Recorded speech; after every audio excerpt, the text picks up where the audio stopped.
Hello students, তোমাদের সবাইকে আমাদের চ্যানেলে ওয়েলকাম জানাই। আজকে দেখো আমরা তোমাদের ক্লাস 8 এর প্রশ্নবিচিত্রা থেকে সেকেন্ড সামেটিভ পরীক্ষার জন্য পরিবেশ ও বিজ্ঞানের 11 নম্বর school Krishnanagar government girls high school থেকে যে কোশ্চেন পেপারটা দেওয়া হয়েছে সেটা আমরা আজকের ক্লাসে সলভ করে নেব। তাই আজকের ক্লাসটাও তোমরা শেষ পর্যন্ত মনোযোগ সহকারে দেখতে থাকো। দেখো 11 নম্বর স্কুলের ফিজিক্যাল সায়েন্সের মধ্যে প্রথম প্রশ্ন, চাপ বাড়লে বরফের গলনাঙ্ক কি হয়? এক্ষেত্রে বরফের গলনাঙ্ক কিন্তু কমে যায়, হ্রাস পায়। Option B. অক্সিজেন প্রস্তুতিতে কোন অনুঘটক ব্যবহার করা হয়? অক্সিজেন প্রস্তুতির ক্ষেত্রে MnO2 মানে ম্যাঙ্গানিজ ডাইঅক্সাইড ব্যবহার করা হয়। তড়িৎ বিশ্লেষণের সময় দ্রবণের মধ্যে দিয়ে তড়িৎ পরিবহন করে কারা? তোমরা জানো যে তড়িৎ বিশ্লেষণের সময় তড়িৎ বিশ্লেষ্য পদার্থ ক্যাটায়ন এবং অ্যানায়নে ভেঙে যায় এবং এগুলোই কিন্তু তড়িৎ পরিবহন করে, অর্থাৎ অপশন সি হবে রাইট অ্যান্সার। অ্যাসিটিক অ্যাসিড মানে হচ্ছে CH3COOH এবং এটি হচ্ছে একটি মৃদু তড়িৎ বিশ্লেষ্যের উদাহরণ। কোনো পরমাণু থেকে ইলেকট্রন বেরিয়ে গেলে, ধরো সোডিয়াম পরমাণু আছে, সেখান থেকে যদি একটা ইলেকট্রন বেরিয়ে যায় তাহলে সেটা কি হবে? Na+ পরিণত হয়। তাহলে যে আয়নটি গঠন করে সেটি হলো ধনাত্মক। এরপর 2 দাগের প্রশ্নগুলো সলভ করব। প্রথম প্রশ্ন, সূর্য থেকে পৃথিবীতে তাপ আসে কোন পদ্ধতিতে? আনসার হচ্ছে বিকিরণ।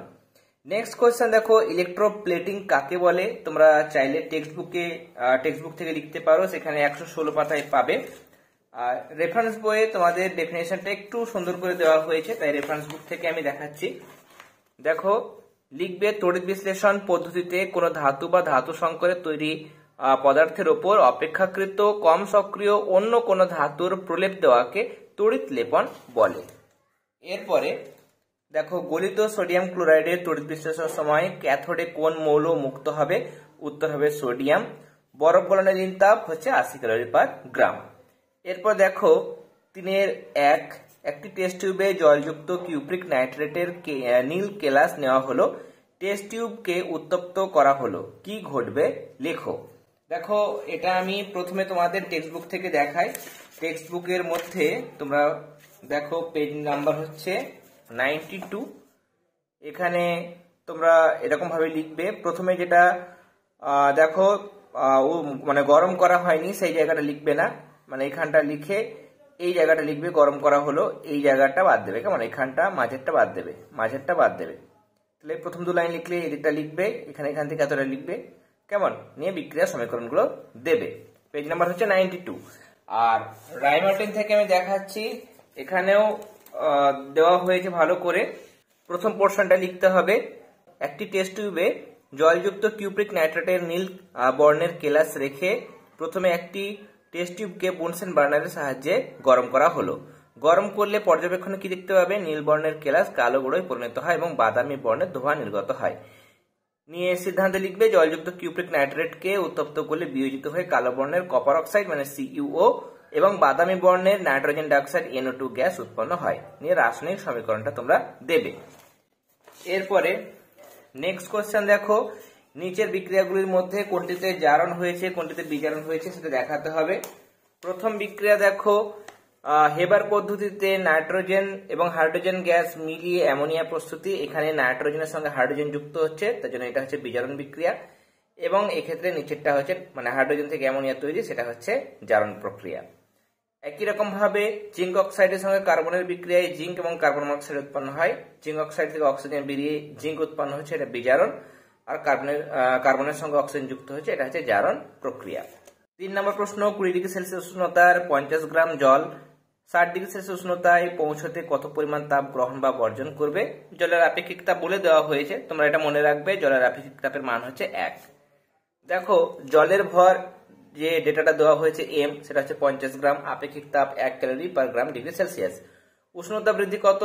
আমরা 20 থেকে 60 ডিগ্রিতে নিয়ে যাব, তাহলে উষ্ণতা বৃদ্ধি হচ্ছে 60 - 20 অর্থাৎ 40 ডিগ্রি, এত উষ্ণতা আমরা বাড়াবো।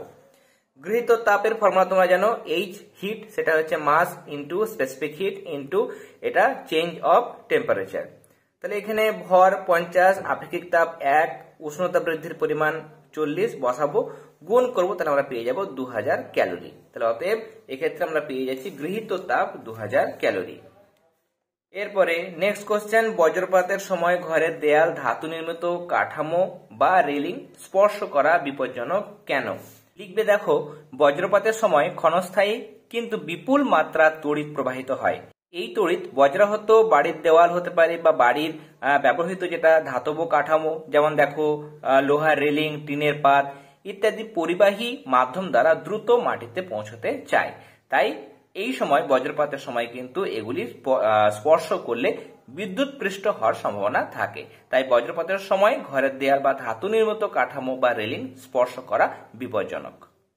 নেক্সট দেখো, এখানে বলছে যে শীতকালে প্লাস্টিকের চিরুনি দিয়ে শুকনো চুল আঁচড়ালে চিরুনিতে কোন ধরনের আধান জমে। চিরুনির মধ্যে ঋণাত্মক আধান সৃষ্টি হয় বা জমে, আর চুলের মধ্যে ধনাত্মক আধান সৃষ্টি হয়। এই চিরুনিটিকে ছোট ছোট কাগজের টুকরোর কাছে ধরলে দেখা যায় কাগজের টুকরোগুলো আকৃষ্ট হয়। এই ঘটনাকে কি বলে? তড়িৎ আবেশ বলে। এরপরে আমরা পরের পাতায় যে লাইফ সায়েন্সের পোর্শনটা রয়েছে সেটি সলভ করে নেব। দেখো, জলবাহিত রোগ, এটা তোমরা সবাই জানো, কলেরা। ডেঙ্গি রোগের জীবাণু, ভীষণ ইম্পর্টেন্ট কোশ্চেন, এটা হচ্ছে ফ্ল্যাভি ভাইরাস। গমের মরিচা বা আলুর যেটা ধস রোগ, এটা ধসা দিয়েছে, যাই হোক ধস রোগ সৃষ্টি করে, এটা কিন্তু ছত্রাকের জন্য হয়। মিশ্র চাষের মধ্যে দেখো কোনগুলো থাকে? রুই থাকে, কাতলা থাকে, মৃগেল থাকে, কিন্তু ইলিশ থাকে না। ম্যাচিংটা দেখবো। গ্রাস কার্প, এটা কোনটা? এটা দেখো এক্সোটিক কার্প। এক্সোটিক মানে হচ্ছে বহিরাগত, কেমন? বহিরাগত কার্প। বাটা পুটি, এগুলো হচ্ছে দেখো মাইনর কার্পের এক্সাম্পল, মানে এটা 2 নম্বর। ব্যাটারি খাঁচা, ব্যাটারি খাঁচার ক্ষেত্রে মুরগি পালন করা হয়, এটা 3 নম্বর। আর আতুর পুকুর, এখানে মাছ চাষ করা হয়, তার মানে এটা হচ্ছে দেখো 4 নম্বর। এরপরে রানী মৌমাছির কাজ কি? তোমরা লিখবে রানী মৌমাছির কাজ হলো ডিম পাড়া। অথবা দিয়ে গাছ থেকে চা পাতা কি অবস্থায় তোলা হয়? এটার জন্য তোমরা তোমাদের টেক্সট বুকের 219 পাতা বের করো, লিখবে অগ্রমুকুল, পর্বমধ্য আর তার ঠিক নিচের দুটো বা 3টে পাতাযুক্ত চা গাছের নবীন শাখা তোলা হয়। অর্থাৎ একটা কুড়ি আর 2টো বা 3টে পাতা তোলা হয়।